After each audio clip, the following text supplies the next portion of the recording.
Hello guide and सबको राधे राधे। आज की बात ज़िंदगी की उस गहरी सच्चाई के बारे में मैं चर्चा करने जा रही हूँ जिसका नज़ारा मैंने खुद अपनी आँखों से देखा और महसूस किया।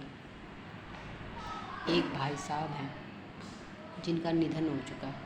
उन्होंने सारा जीवन दूसरों की सेवा, ईश्वर की भक्ति और यही सब करते रहे।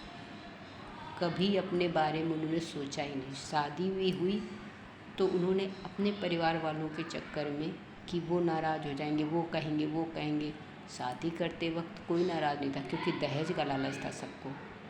जो दहेज मिला उनके परिवार वालों ने समेट के सब बंटवारा। जैसे मंदिर का मिला चंदा का प्रसाद, वो बांट के अपने पास रख लिया।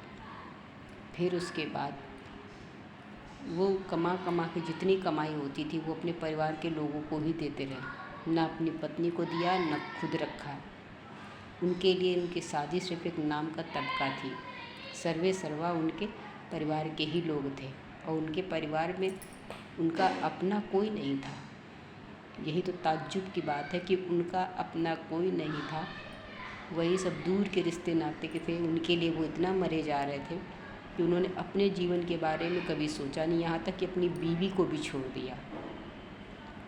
बीवी संस्कारी थी, हर तरह से सही थी, वो उनका ख्याल रखती थी सब कुछ, मगर बेवजह के इल्ज़ाम लगा करके उस बीवी को भी छोड़ दिया क्योंकि बीवी उनकी अपनों की साजिशें समझ चुकी थी। और वो मूर्ख इंसान वो ये नहीं जान पाया कि पत्नी क्यों ऐतराज़ कर रही उन अपनों को बारे में। बाकी लोगों के बारे में तो ऐतराज़ नहीं कर रही है, बाकी और भी तो रिश्ते थे, उनके लिए वो कभी नहीं ऐतराज़ की। सिर्फ उस व्यक्ति के लिए क्यों ऐतराज़ कर रही कि उससे तुम्हारा नुकसान होना। इसलिए वो एक अच्छी बीवी हमेशा अपने पति को उन लोगों से बचाएगी जो देख लेगी कि ये इंसान मेरे पति का नुकसान कर रहा है। मगर वो इंसान नहीं समझ पाया।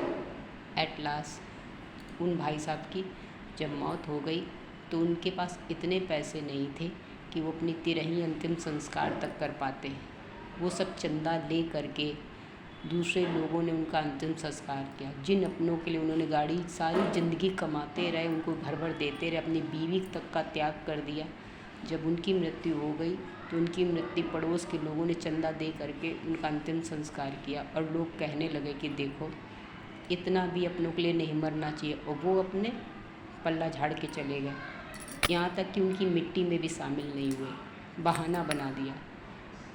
तो इससे यही सीख मिलती है कि भगवान ने कहा पर सेवा करो, अपनों के लिए जियो, मगर कुछ अपने लिए भी जियो कि आखिरी समय में अंतिम संस्कार अपनी कमाई से करो। किसी